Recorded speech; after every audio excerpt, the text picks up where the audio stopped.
இப்போ இந்த மோகன் சர்மாவே நீங்கள் உதாரணத்துக்கு எடுத்திங்கன்னா அவன் போய் வந்து ஆனால் ஆதரவு இல்லத்தை போய் பார்த்தீங்கன்னா அங்கே போய் உட்காந்துனான்னு கேட்டிங்கன்னா வந்து நம்ம வந்து என்னை வீட்டை விட்டு துரத்திட்டாங்க, யாரோ துரத்தின மாதிரி சொல்லலாம். பொண்டாட்டி தான் துரத்துனது. அவங்கன்னா யாருங்க? மனைவி தானே. என் மனைவி என்னை வீட்டை விட்டு துரத்திட்டாங்க, எனக்கு வந்து விவாகரத்து நோட்டீஸ் அனுப்பிச்சிருக்காங்கன்னு சொல்ல, மனைவின்னு சொல்ல முடியலங்க. முதல் மனைவி லக்ஷ்மின்றாங்க. இவரை கல்யாணம் பண்ணும்போது அவங்க செகண்டு. சரி, அவங்கள டைவர்ஸ் பண்ணிட்டு அதுக்கப்புறம் இவர் வந்து இப்போ வந்து பார்த்தீங்கன்னா அடுத்த ஒரு மேரேஜ் பண்ணிக்கிறாரு. அவங்க ஒரு புள்ள இருக்கிறாங்க. சரி, அங்கேயே நீ உன்னுடைய வாழ்க்கை இருந்துருந்தல. ஏதோ லக்ஷ்மியை பார்த்தாரு, ஏதோ சபலப்பட்டாரு, இல்லை வந்து பார்த்தீங்கன்னா வந்து லவ் மயிரெல்லாம் ஒன்றும் இருந்திருக்காது. இருந்துதான் பிரியவே மாட்டாங்கன்னு வச்சுங்களேன். முதல்ல இதை சொல்லிடணும். முதல்ல இவங்கெல்லாம் கல்யாணத்தை ஒரு மிஷின் மாதிரி பண்ணிக்கிறானுங்க. இப்போ இவர் வாழ்க்கையில் பார்த்தீங்கன்னா லக்ஷ்மி பிரிஞ்சிட்டாங்க. அப்புறம் லக்ஷ்மிக்கு அப்புறம் அவங்க வந்து இன்னொரு லக்ஷ்மியை வந்து கல்யாணம் பண்ணிக்கிறார். அவங்களுக்கு ஒரு புள்ள இருக்குது. அவன் தான் இப்போ ஜெர்மனியில் இருக்கிறான். அதுக்கப்புறம் பார்த்தீங்கன்னா சரி அதோட இருந்தான்னு கேட்டால் அப்புறம் அடுத்தது இன்னொரு லக்ஷ்மி. வாழ்க்கையில் 3 லக்ஷ்மி மோகன் சர்மாக்கு. இப்படிலாம் பண்ணிட்டு அந்த 3வதுக்கிட்டையாவது ஒரு கடைசி வரைக்கும் நீ வந்து ஒரு ஆத்மார்த்தமான ஐக்கியமாக இருந்திருந்தா ஏன் சார் வெளியே துரத்த போகிறாங்க? இது வாழக்கூடிய காலத்தில் முறையில்லாமல் வாழ்ந்துட்டு இஷ்டத்துக்கு ஆடிட்டு ஒரு லக்ஸரியஸ் லைஃபு அங்கங்கே போகிற இடத்தெல்லாம் வந்து பார்த்தீங்கன்னா ஒரு கல்யாணம் பண்ணிக்கிறது, முறையில்லாமல் வாழ்ந்துட்டு அதுக்கப்புறம் கடைசி சாகிற காலத்தில் வந்துட்டு பார்த்தீங்கன்னா சங்கரான்னா அப்புறம் இப்போ போய் உட்காந்து என்ன விட்டு தோத்திட்டாங்க என்ன இது பண்ணுறாங்கன்னா இவங்கெல்லாம் போகிற இடத்துல ஒழுங்காக இருக்க மாட்டாங்க. நான் சொல்கிறேன் பாருங்கள், இந்த முதியோர் இல்லத்தை கூட இவங்க ஒழுங்காக இருப்பான்னு நினைக்கிறேன். நீங்கள் ஏன் இப்படி ஒரு கொஞ்சம் பஸ்டாகி பேசுகிறேன்னா, வாழும்போது நீ உத்தமனாக வாழ்ந்து தான் நீ பேசலாம். நீ 3 பொண்டாட்டின்ற 3 பொண்டாட்டியும் இவர் நல்லவரை இவர் விட்டு போயிட்டாங்க. நீங்கள் நம்புங்க. சினிமா தயாரிப்பாளராக இருக்கக்கூடியவர் ஒரு 10 படம் தயாரிச்சிருக்கிறாரு, ஒரு 100 படம் வந்து நடிச்சிருக்குன்னு சொல்லும் போது அவங்களுக்கு எப்படி இந்த மாதிரி நிலைமை வருதுன்னு கேட்டிங்கன்னா, குடும்ப சூழல் அப்படி இப்படின்னு சொல்லுவார். அப்போ நீங்கள் ஒரு முறையான வாழ்க்கையை வாழ்ந்துருந்தா அப்போ வந்து பார்த்தீங்கன்னா ஒருத்தர் இருந்தாலும் இன்னொருத்தர் காப்பாற்றுவாங்கல்ல. பையன் காப்பாற்றலை, பொண்ணு காப்பாற்றுவா. அதான் 2 பேரும் காப்பாற்றோட பேரம்பேத்தி இருப்பாங்க இல்லையா, அவங்க வந்து பார்த்தீங்கன்னா வந்து விட்டுட்டு போக மாட்டாங்கல்ல. தாத்தா சொல்லிட்டு தாத்தா வந்து கஷ்டம் விட மாட்டாங்கல்ல. அப்போது அது காரணம் என்னென்னா, நீங்கள் ஒரு முறையான வாழ்க்கையை வாழலை. வணக்கம். ஒரு பழம்பெரும் நடிகர் மோகன் சர்மா, அவர் பார்த்தீங்கன்னா ரொம்ப யாருமே இல்லாமல் ஆதரவற்ற நிலையில் முதியோர் இல்லத்தில் இருக்கார். இவ்வளோ படங்கள் நடித்து இயக்குனவர், விருதுகள்லாம் வாங்கினவர், இப்படி நிலையில் இருக்கார் சொல்லிட்டு ரஜினிகாந்த் அவர்கள் கூட 1 லட்ச ரூபா கொடுத்துருக்காரு அப்படின்லாம் வருது. எப்படி பார்க்குறீங்க அந்த நடிகரை? முதல்ல ஒரு விஷயம் நான் சொல்லிடுறேன். நடிகர்கள், சமீபத்தில் நடிகர்கள்லாம் நான் கூட சில பேர்கிட்ட பேசுவோம் சொல்கிறாங்க. எனக்கும் ஆச்சரியமாக இருக்குது. ஒரு 10 படம் 20 படத்தில் நடித்த காமெடி நடிகரும் வந்து எனக்கு வந்து வாய்ப்பு இல்லை, எனக்கு வந்து சாப்பாடு இல்லை, தங்க இடம் இல்லை, நான் எனக்கு ட்ரீட்மெண்ட்டுக்கும் காசு இல்லை அப்படின்னு புலம்புறதை நம்ம பார்க்குறோம். காமெடி நடிகர்களும் ஒரு 10 படம் இல்லை 20 படம் இல்லை ஒரு 50 படம் கூட நடிச்சிருக்கலாம். ஆனால் ஒரு 300 படம் நடித்த நடிகைகளும் வந்து எனக்கு வாய்ப்பு இல்லை, எனக்கு சாப்பாடு இல்லை, அடுத்த சாப்பாட்டுக்கே நான் கஷ்டப்படுறேன்னு சொல்லக்கூடிய இடத்துல நடிகைகளும் இருக்கிறத நம்ம பார்க்குறோம். இன்னொரு பக்கம் வந்து கேட்டால் வந்து ஒரு பிரபலமாக நடித்த ஒரு 100 படத்துக்கு மேலே நடிச்சிருக்கிறேன். நான் ஒரு 10 படம் தயாரிச்சிருக்கிறேன், இவ்வளோ ஒரு வெல் பொசிஷனில் நான் வந்து இருந்தேன், இப்போ நான் வந்து சாப்பாடு இல்லாமல் கஷ்டப்படுறேன் அப்படின்னு சொல்லி போகிறது ரொம்ப இது ஒரு ஆய்வே செய்யணும் போல இருக்குது நான் நினைக்கிறேன் சினிமாவில். எப்படிடா இது? ஏன்னா ஒரு சாதாரண குடும்பத்தில் வந்து ஒரு ஒரு அரசு ஊழியர்னா கூட ஒரு பென்ஷன் இருக்குது, இவங்களுக்கு அந்த பென்ஷன் அதெல்லாம் கிடையாது. சரி, ரைட்டு. இப்போ சாதாரண ஒரு ப்ரைவேட் கம்பெனியில் வேலை செய்கிறது கூட பார்த்தீங்கன்னா கடைசி காலத்தில் வந்து எனக்கு வந்து என்னை கவனிக்கலை அப்படின்னு சொன்னாலும் அதில் ஒரு அர்த்தம் இருக்குது. ஏன்னா அவர் வந்து அவருடைய சேமிப்பெல்லாம் வந்து பொண்ணு கல்யாணம் பண்ணி வச்சுருப்பார்.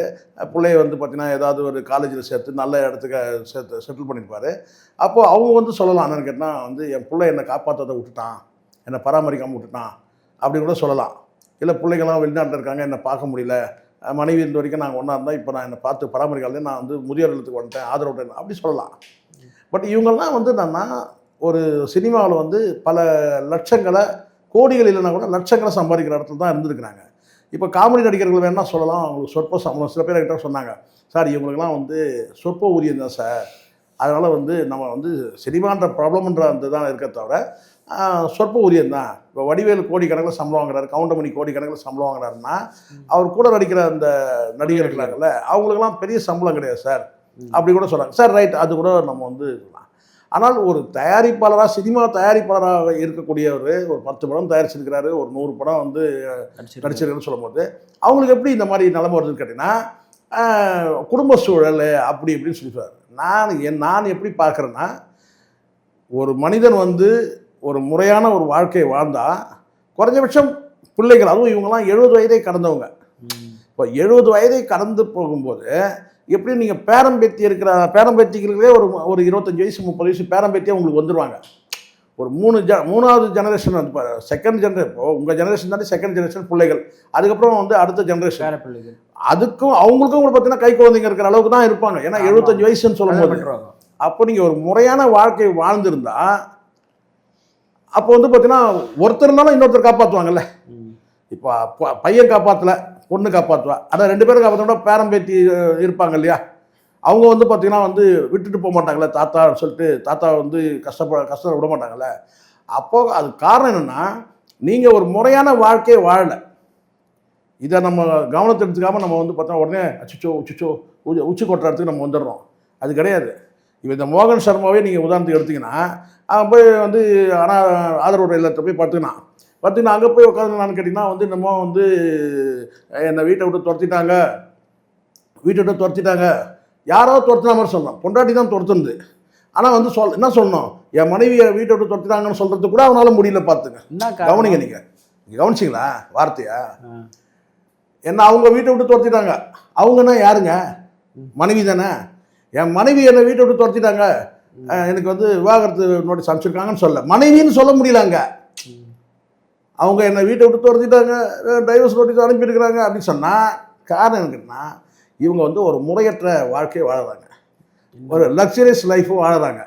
வாழக்கூடிய காலத்தில், அதாவது பண வாய்ப்பு, வசதி வாய்ப்பு, வாலிபம் முறுக்கு இருக்கும்போது அப்போ என்ன செய்கிறாங்கன்னா முறையற்ற வாழ்க்கை. அப்படி வாழும்போது இப்போ வந்து பார்த்தா, இப்போ இவர் கதையை எடுத்துக்கிட்டிங்கன்னா, இவர் வந்து ஒரு முதல் மனைவி லக்ஷ்மின்றாங்க. முதல் மனைவி லக்ஷ்மியை வந்து இவர் வந்து கரம் பிடிக்கும் போது பார்த்தீங்கன்னா, அவங்க வந்து பார்த்தீங்கன்னா டைவர்ஸாக இருந்து தான் இவங்க வந்து ஐஸ்வர்யாவுக்கு ஒரு அப்பா இருக்கிறாரு. அந்த அப்பா எங்கே இருக்கிறாரு விடுங்க, வந்து இவரை கல்யாணம் பண்ணும்போது அவங்க செகண்டு இவருக்கு, சரிங்களா?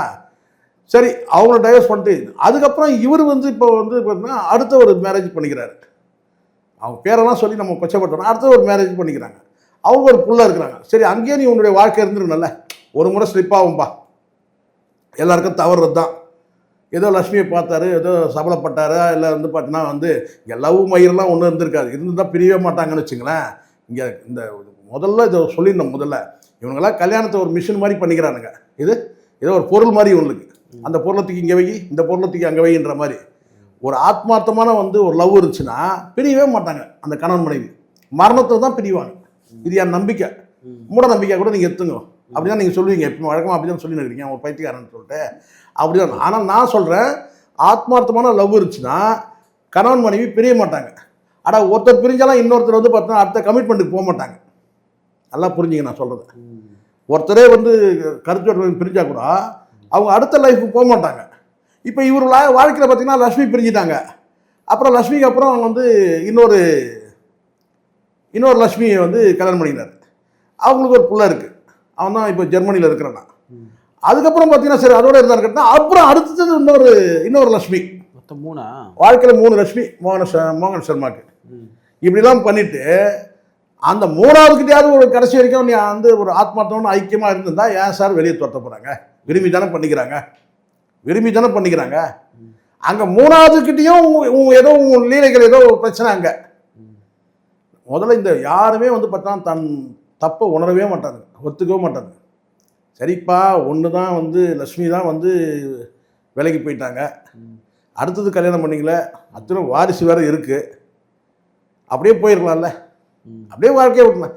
சரி, அங்கேயும் கருத்து வெட்டுவேன். சரி, 3வது வந்தோம்னா 3வது வரும் பொண்டாட்டியும் 75 வயசில் உன்னை எட்டி வச்சு படா வெளியேன்னு சொல்லி தோத்துதுன்னா உங்ககிட்ட என்ன தப்பு இருக்கா சொல்லு? சும்மா அந்த ஒப்பாரி வைக்கிறதுலாம் வைக்கக்கூடாது. எனக்கு இவர் வந்தார், அவர் வந்து ரஜினிகாந்த் வந்தார், இன்றைக்கி 1 லட்ச ரூபா கொடுத்துட்டு போயிட்டார், அதோட அவர் வேலை முடிஞ்சிச்சு. வேறு என்ன செய்ய முடியும்? என்ன பண்ண முடியும்? அது வேறு என்ன செய்ய முடியும்? எனக்கு ஒரு சந்தேகம் என்னன்னா, இப்போ இந்த நடிகர்கள்லாம் இருக்காங்க, கொஞ்ச நாளுக்கு அப்புறம் பட வாய்ப்புல கஷ்டப்படுறலாம் சொல்கிறாங்க. அப்படி பார்த்தா மனிதர்கள் எல்லாருமே கொஞ்ச நாளுக்கு அப்புறம் கஷ்டப்படுறாங்க. நான் என்ன சொல்றேன், இவங்களுக்கு மட்டும் பண்ணுறாங்கன்னா இல்லை நான் சொன்னேன், இவங்க சினிமாவில் இப்போ இவ்வளோலாம் பேசக்கூடாது. நம்ம மோகன் சர்மா போய் அட்மிட் ஆனியா, அப்படியே விட்டுறேன். எத்தனை பேர் இருக்காங்க சார். டிஎன் சேஷன் சிங்கம் மாதிரி எலெக்ஷன் கமிஷன் வந்து பார்த்தீங்கன்னா ஆட்டி படைச்சது. ஒரு பிரசிடென்ட்டுக்கு எவ்வளோ பவர் இருக்குன்றதை வந்து பார்த்தீங்கன்னா அதே ஈக்குவல் பவர் எலெக்ஷன் கமிஷனருக்கு இருக்குது, சீஃப் எலெக்ஷன் கமிஷனர் இருக்குன்னு சொல்லி காட்டினவர் டிஎன் சேஷன். கடைசி அவங்களுடைய கணவன் மணி 2 பேரும் போய் வந்து பார்த்தீங்கன்னா ஒரு ஆதரவற்ற இல்லத்தில் போய் ஐக்கியமாகறாங்க. அவங்களுடைய பென்ஷன் எவ்வளோ வரும் நீங்களே சும்மா சொல்லுங்கள். டிஎன் சேஷனுக்கு எவ்வளோ பென்ஷன் வந்துருக்கும்? அப்படியே அந்த பென்ஷன் வாங்கி கொடுத்து போய் அவங்க ஐக்கியமாக காரணம் என்னென்னா அவங்களுக்கு வாரிசு இல்லை. கணவன் மனைவி 2 பேரும் போய் என்ன செய்கிறாங்க, ஒரே நேரத்தில் போய் வந்து முதியோர் இல்லத்துக்கு போகிறாங்க. காரணம் என்னென்னா அவங்களுக்கு வந்து பார்த்தீங்கன்னா வந்து சம்பாத்தியம் போயிடுச்சு. பென்ஷன் பாதி தானே உங்களுக்கு வந்து குறைஞ்சிடும்ல. 2 லட்ச ரூபா நீங்கள் சம்பளம் வாங்குறீங்க, 5 லட்ச ரூபா சம்பளம் வாங்குறீங்கன்னா உங்களுக்கு பாதியாக குறைஞ்சிரும். சரிங்களா? அப்போ உங்களுக்கு சர்வெண்ட்லேருந்து யாரும் வந்து கவர்மெண்ட் சர்வீஸ்லேருந்து உங்களுக்கு சர்வெண்ட்லாம் கொடுக்க மாட்டாங்க. அப்போ அந்த சர்வெண்ட்டு எல்லாமே உங்களுக்கு 2வது வயோதிகம் ஆயிடுச்சு. 2 பேருக்குமே ஹெல்ப் தேவைப்படுது, இன்னொருத்தருடைய ஹெல்ப் தேவைப்படுது. அப்போ என்ன செய்யுது, நேராக போனாங்க முதியோர் இல்லத்தை போய் வந்து அவங்க பென்ஷன் வாங்கி கொடுத்துட்டு அவங்களுடைய காலம் வந்து கடைசி காலம் அங்கே தான் முடிஞ்சுது. அதில் ஒரு அர்த்தம் இருக்குது. அவங்களுக்கு வாரிசு இல்லை, யாரையும் அடாப்டும் பண்ணிக்கல, சொந்த மதம் கிட்ட போகிறதுக்கு விருப்பம் இல்லை, நேராக போகிறாங்க ஆதரவற்றோர். இதுக்கு தான் ஆதரவற்றோர் எல்லாம் இருக்குது. நீங்கள் வந்து வாழக்கூடிய காலத்தில் முறை இல்லாமல் வாழ்ந்துட்டு இஷ்டத்துக்கு ஆடிட்டு இது ஒரு லக்ஸரியஸ் லைஃபு, அங்கங்கே போகிற இடத்தெல்லாம் வந்து பார்த்தீங்கன்னா ஒரு கல்யாணம் பண்ணிக்கிறது, முறை இல்லாமல் வாழ்ந்துட்டு அதுக்கப்புறம் கடைசி சாகிற காலத்தில் வந்துட்டு பார்த்தீங்கன்னா சங்கரான்னா இல்லை. இங்கே தான் இன்னொரு ஞாபகம் வருது. இப்போ பாரதிராஜா அவர்கள் இறந்தார் இல்லையா? ஆமாம். அப்போ கங்கையம்மன் சொன்னார் அவங்களுடைய மனைவியை பார்த்து, பாரதிராஜா மனைவியை பார்த்து, இப்போ மட்டும் ஏன் நீ வந்தேன்னு சொல்லிட்டு. அப்போ அவருமே அவங்க மனைவி கூடலாம் இல்லை. அதனால தான் வந்து கடைசி காலத்தில் பாரதிராஜா வந்து ஹாஸ்பிட்டலில் மட்டும் தான் இருந்தார், அவர் பார்த்துக்கிறது கூட ஆள் இல்லைன்னு சொல்லிட்டாங்கல்ல. அது ரெண்டும் இங்கே ஒன்றாவதா? அப்படி சொல்ல முடியாது பிரதர். நான் சொல்கிறேன், இப்போது இந்த இடத்துல நான் சொல்கிறேன் பாருங்கள். அவருக்கு வந்து பார்த்தீங்கன்னா வந்து ஒரு மனைவி தான், ஒரே மனைவியோடு வாழ்ந்தவர். யார்? பாரதிராஜா. ஆனால் அவருக்கு வந்து ஒரு மகன் இருக்கான், ஒரு மகன் இருக்கான். மகன் இறந்து போயிட்டான், மகள் இருக்கிறாங்க, அவங்களால பக்கத்தில் இருந்து பார்த்துக்க முடியாத சூழ்நிலை. மருமகள் அந்த ரோலை பண்ணணும், மருமகள் அந்த இடத்துல ரோல் பண்ண முடியாத சூழ்நிலை. அவங்களுக்கு 2 பிள்ளைகள் இருக்குது, அதுங்களை பிள்ளைகளை வளர்க்கணும். ஒரு புருஷனே போயிட்ட பிறகு ஒரு விரக்தியில் இருக்கும்போது அவங்க வந்து பார்த்தீங்கன்னா அவங்களுடைய பேரண்ட்ஸ் எங்கே இருக்கிறாங்களோ அங்கே பயணப்படுறாங்க. இதான் குடும்ப உறவுகளில் ஏற்படக்கூடிய இதுதான். அங்கே மாமனாருக்கும் மருமகளுக்கும் ஒரு மாற்று கருத்து வந்து இருந்திருக்கலாம். சில இவங்களுக்கும் ஒரு விரக்தியான சூழ்நிலை இருக்கலாம், வந்து கணவன் இறந்துட்ட ஒரு சூழல் இருக்குது. ஆனால் அந்த இடத்துல வந்து கேட்டது என்னன்னு கேட்டால், மனைவி ஏன் வந்து இல்லைன்னு சொன்னீங்கன்னா, இந்த இடத்துல சில வந்து விஷயத்தை நம்ம வந்து பேசி தான் ஆகணும். அது மோகன் சர்மாவாக இருக்கட்டும், வந்து மோகன் சர்மா வந்து இன்றைக்கி பிள்ளைகள் கூட பார்த்துக்காமல் போனதுக்கு காரணம் வேறு. அது பாரதிராஜாவோட ஒப்பிடாதீங்க. பாரதிராஜாவுக்கு வந்து நான் கேட்டிங்கன்னா, அவர் ஆரம்பத்துலேருந்து அவர் வந்து அவங்க மனைவி வந்து விலகி போயிட்டாங்க, டைவர்ஸ் ஆகலை, மனைவி விலகி போயிட்டாங்க, விலகி இருக்கிறாங்க கொஞ்ச நாள். ஏதோ மன வேற்றுமை, கருத்து வேற்றுமை எதனால் ஏற்படும் தெரியும்ல. இவனுக்கு சும்மா இவனுன்னா உத்தமனாக வாழறாங்க. பொண்டாட்டி இவங்க கூட வந்து பார்த்தீங்கன்னா அப்படியே காலில் விழுந்து ஆசீர்வாதம் வாங்கி அப்படியே தாலியிலேருந்து வந்து குங்கத்தை வச்சு அப்படியே நெத்தியில் கண்ணில் வச்சுட்டு இருக்கு. இவனும் வந்து பார்த்தீங்கன்னா வந்து முறையாக வாழறது கிடையாது. அவள் ஏதோ விலகி இருக்கிறாங்க, அவ்வளோதானே, டைவர்ஸ் ஆகும், விலகி இருக்கிறாங்க. ஆனால் இறந்து போகும்போது பார்த்தீங்கன்னா வரும்போது அப்போ வந்து அவர் ஒரு கேள்வி கேட்குறாரு. யார்? நம்ம கங்கையம்மன் வந்து ஒரு கேள்வி. அது வந்து வயது, அது அந்த இடத்துல கேட்டிருக்கக்கூடாது. பட் இருந்தாலும் அந்த ஏஜ், அந்த ஒரு ஆற்றாமை வரும்போது கேட்டால், உயிரோடு இருக்கும்போது கடைசியாக இருக்கும்போது நீங்கள் இல்லை இப்போ வந்து கதறீங்களேன்னு சொல்லி கேட்குறாரு. ஆனால் அவருடைய காலம் முடியும் போது தான் என்ன ஆகுன்றது தெரியும். சரிங்களா? ஒவ்வொருத்தர் காலம் முடியும் போது தான் இவங்களோட லீலைகள்லாம் வெளியே வரும். அது வரைக்கும் பேசினா வந்து பார்த்தீங்கன்னா வந்து ஐயோ கேஸை போட்டாங்களான்ற பயம் இருக்கும், அதெல்லாம் பேச மாட்டாங்க. காலம் முடியும் போது தான் இவங்களுக்கு பின்னாடி இருக்கிற வண்டவாளம்லாம் வந்து வெளியே வரும்னு வச்சுக்கலாம். சரி, அது விடுங்க. இப்போ என்னென்னா, பாரதிராஜாவுக்கு வந்து மகன் இருந்தால் மகன் இறந்து போயிட்டான், இல்லைன்னா மகன் வந்து எந்த சூழ்நிலையும் வந்து அப்பாவை இப்படி விட முடியாது, கைவிட மாட்டாங்க. சரிங்களா? கைவிட மாட்டாங்க. அந்த மாதிரி பிள்ளையும் கிடையாது. யார்? மனோஜ். அவனுடைய காலம் முடிஞ்சிடுச்சு. அதுக்கப்புறம் வந்து மனைவி வந்து பார்த்தா அவனுடைய மனைவி 2 பிள்ளைகளை கூட்டிகிட்டு அவங்க வந்து அவங்களுடைய சொந்த ஊருக்கு ஏதோ போயிடுறாங்க.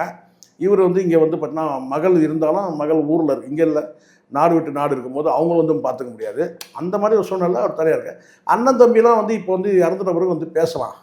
அவங்களுக்கும் ஒரு குடும்பம் இருக்குது, வருமான பிரச்சனைகள் இருக்குது, பராமரிக்கிறதுல வந்து சில வந்து பார்த்திங்கன்னா வந்து சிக்கல்கள் இருக்குது. அதான் வந்து நம்ம வாழ்க்கை முறையை வந்து நம்ம வந்து பார்த்தீங்கன்னா இன்னொருத்தருடைய வாழ்க்கை முறையை அவ்வளோ ஈஸியாக நம்ம வந்து குறிப்பிட்டு நம்ம வந்து சொல்லிட முடியாது, இப்படி தான் இருக்கணும் அப்படின்னு.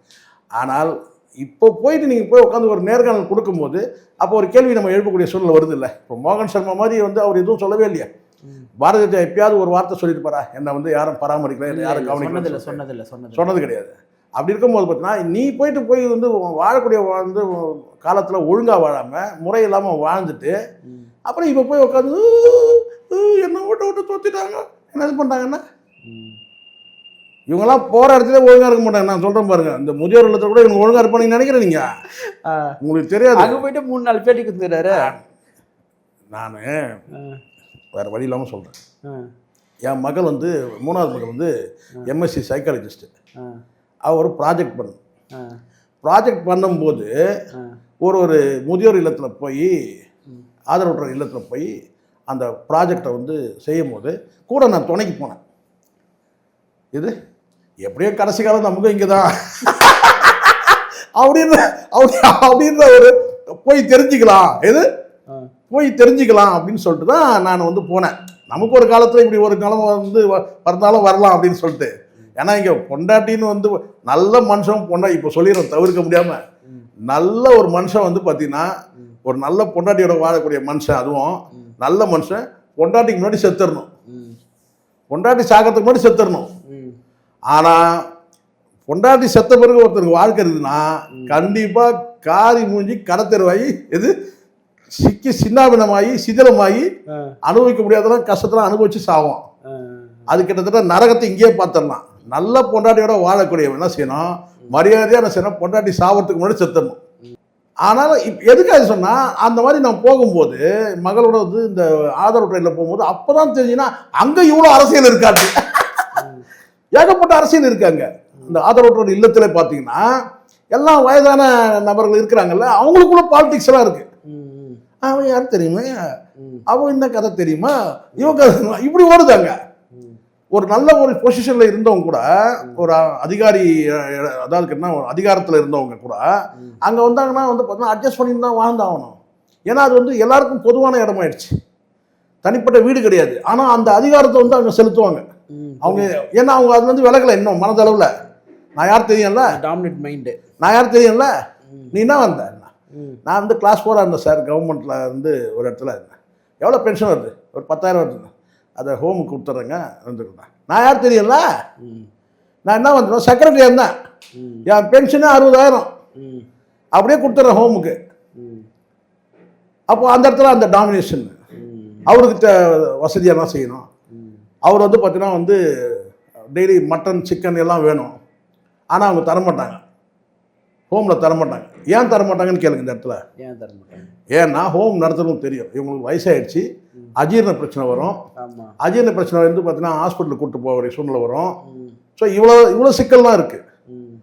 அவங்களுக்கு தான் தெரியும் ஏன் கொடுக்க மாட்டாங்கன்ட்டு. கொடுக்கக்கூடாதுன்னு கிடையாது, இவங்க நினைப்பாங்க என்ன தெரியுமா, 50,000 கொடுக்குறாங்க மாதம், ஆனால் எனக்கு ஒரு நல்ல வாய்க்கு ருசியாக வந்து கொடுங்க. வாய்க்கு ருசியாக கொடுக்குற பிரச்சனை, உனக்கு சுகர் பிரச்சனை இருக்குது, பிபி இருக்குது, உடலில் ஏகப்பட்ட கோளாறு இருக்குது, அதுக்கேற்ற ஃபுட்டு தான் கொடுக்க முடியும். ஆனால் இவங்க என்ன செய்கிறாங்கன்னு கேட்டிங்கன்னா, பெரும்பாலும் வந்து பார்த்தீங்கன்னா ஆதரவற்ற இல்லத்தில் போனீங்கன்னா ஆயுசு கூடுது அவங்களுக்கு. ஏன் அங்கே வந்து முறையாக வந்து உங்களை வந்து மெயின்டைன் பண்ணுறாங்க, பார்த்துக்கிறாங்க. ஆனால் இதே வீட்டில் இருந்தாலும் கேட்டால் வாய்க்கு ருசியாக இஷ்டத்துக்கு வந்து சாப்பிட்டு வயசான காலத்தில் உடல்நிலை என்ன கண்டிஷன் தெரியாமல் சாப்பிட்னா சீக்கிரம் செத்துறது. ஆதரவற்ற இல்லத்தில் போனீங்கன்னா ஆயுசு கூடும், அப்பயே மரணம் உண்டு எங்கே இருந்தாலும், ஆனால் ஆயுசு கூடும். ஸோ அந்த மாதிரி இப்போ எதுக்கு மோகன் சர்மா வச்சுட்டு வரேன்னா, வயசில் ஆடிட்டீங்க, ஒன்றுக்கு ஒரு பொண்டாட்டி 2 பொண்டாட்டி 3 பொண்டாட்டி கணக்கில் இருக்கிறது நமக்கு தெரிஞ்சது 3 பொண்டாட்டி. உன் கணக்கு வந்து பார்த்தீங்கன்னா நீ சொன்னாதான் தெரியும், நீ எங்கே சொல்ல போகிற, நீ சொல்ல மாட்டேன். நீ இப்போ எல்லாரும் மற்றவங்கள தானே சொல்லிட்டு இருக்கிற, மகன் வந்து என்னை பராமரிக்கணும்னு சொன்னப்போ மகன் நீயே சொல்கிற, மகன் வந்து என்னை பார்த்துக்கிறேன்னு சொன்னான், அவன் உன்னை பார்த்துக்கிறேன்னு சொன்னான்னு நீ சொல்கிறல்ல, அவன் வந்து இங்கே பார்த்துக்க முடியாது, அவன் ஒரு குடும்பத்தில் இருக்கிறான்னு நீ அங்கே போய் இருக்க முடியாது. ஏன் சொல்லுங்கள், அங்கே ஒரு மருமக இருப்பான், அங்கே இருக்கிறான், இந்த ஆள் எதுக்கு இங்கே வந்து சேர்த்த, இவனா உன்னை காப்பாற்றுவான், உன்னையே நடுரோட்டில் தானே விட்டு போனான், அப்புறம் அவனே எதுக்கு இங்கே கூட்டு வந்து இங்கே சேர்க்குற, அப்படினாலும் நீங்கள் 6 மாதம் இருக்க முடியும், அங்கே வந்து நிரந்தரமாக இருக்க முடியாது.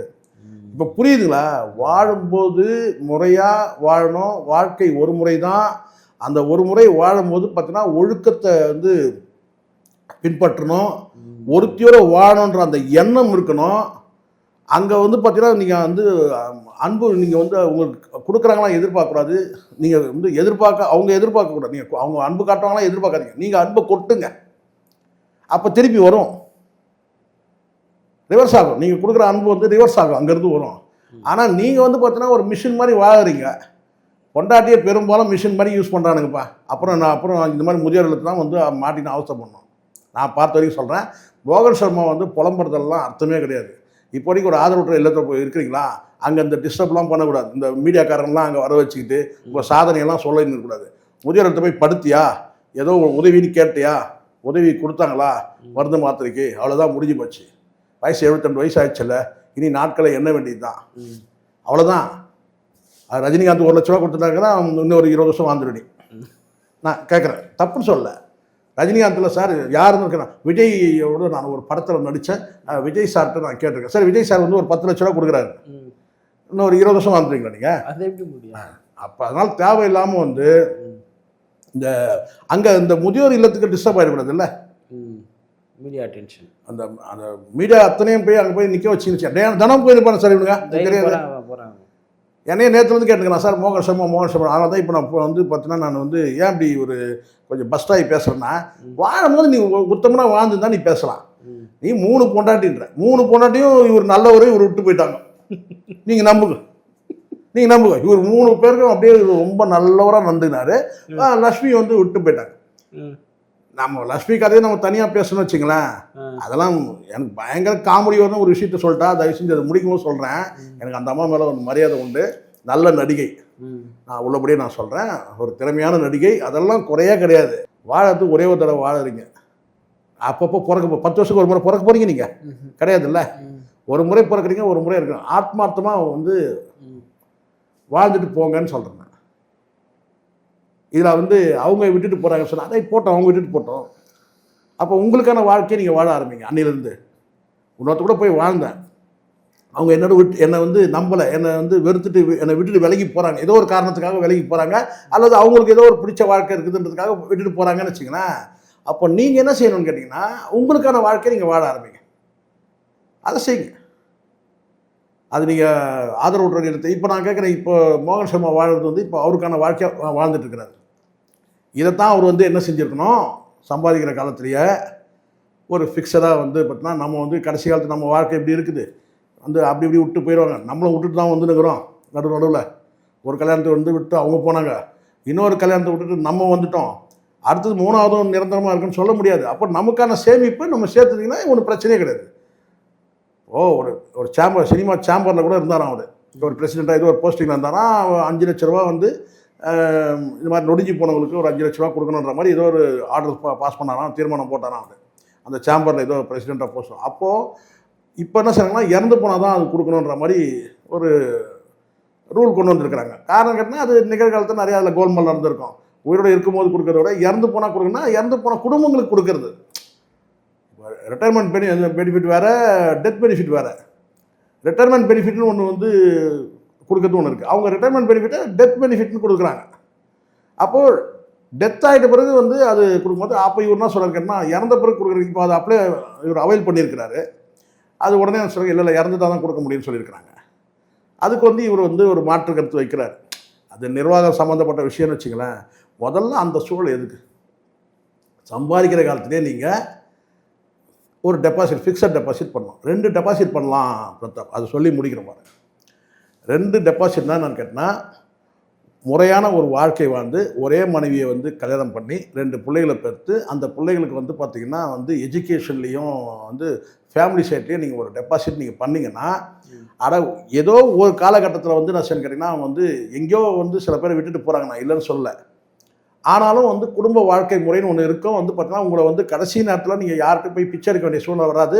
குறைஞ்சபட்சம் அவங்க கூட சேர்ந்து வாழனா கூட நான் கேட்டிங்கன்னா ஆதரவு இல்லத்துக்கு ஒரு அமௌண்ட் அனுப்பிச்சி விட்ருவான். எங்கள் அப்பாவை பார்த்துங்கன்னு சொல்லிட்டு ஒரு 50,000 மாதம் அனுப்பிச்சி விட்ருவான். நீங்கள் அதை பண்ணியிருக்கணும். முறையாக கல்யாணம் பண்ணி முறையாக பிள்ளையை பெற்று முறையாக வந்து நீங்கள் வந்து அது ஒரு வகையான டெபாசிட். அதுவும் டெபாசிட் தான். அன்பை டெபாசிட் பண்ணிடணும் நீங்கள். அது கூடவே பணம் மட்டுமே இல்லை, கூடவே அன்பையும் டெபாசிட் பண்ணியிருந்தீங்கன்னா அவன் விடமாட்டான். அப்பா எந்த காலத்தில் இருந்தாலும் கேட்டான். எனக்கு தெரிஞ்ச ரயில்வேல ஒரு ஆஃபீஸர் அப்படி தான் பல லட்சம் லஞ்சம்லாம் வாங்கி நிறைய சம்பாரிச்சு விட்டான், பிள்ளைங்களுக்கு செஞ்சான். லஞ்சம்லாம் நிறைய லஞ்சம் வாங்கினான், ஊழல் பண்ணான், நல்லா வந்து கோடிக்கணக்கில் சேர்த்தான். கடைசியில் என்ன கேட்டால் அவன் மனைவி இறந்த பிறகு இவன் கேட்டான் அனாதை ஆகிட்டான். இவனை பராமரித்த ஆளே கிடையாது. போய் ஆதரவு அனாதை ஆசிரமத்தை போய் சேர்ந்துட்டான். கடைசியில் வந்து இங்கே வந்து ஃபோன் பண்ணி சொல்கிறாங்க உங்கள் அப்பா ரொம்ப முடியாமல் இருக்கிறாரு சொல்லிட்டு, எவ்வளோ அமௌண்ட் ஆகும் சொல்லுங்கள், அங்கேயே அடக்கம் பண்ணுங்கள், நான் அமௌண்ட் அனுப்பி விட்றேன்ட்டான். காரணம் என்ன கேட்டால் அவன் அன்பை டெபாசிட் பண்ணல, வெறும் பணத்தையே டெபாசிட் பண்ணியிருக்கிறான். கூடவே அன்பை டெபாசிட் பண்ணிட்டீங்கன்னா உங்களுக்கு வந்து ஐயோ அப்பான்னு சொல்லி அந்த பதற்றம் வரும். கோவிட் பீரியடில் பல பேர் ஃபாரின்லேருந்து கதறினாங்க, ஐயோ அப்பா தனியாக மாட்டிக்கிட்டாரு, அம்மா தனியாக மாட்டிக்கிட்டாங்கன்னு சொல்லிட்டு. ஏன்? அன்பை டெபாசிட் பண்ணியிருக்கிறாங்க. ஸோ அதனால் எனக்கு தெரிஞ்ச வரைக்கும் இந்த நபர் மோகன் சர்மா வந்து அன்பையும் டெபாசிட் பண்ணல, பணத்தையும் இவருக்காக சேர்த்துக்கல, மனுஷன் ஜாலியாக வாழ்ந்துருக்கிறாருன்றது மட்டும் நல்லா தெரியுது. அவ்வளோதான், இதுக்கு மேலே எதுவும் கேட்காதீங்கண்ணா.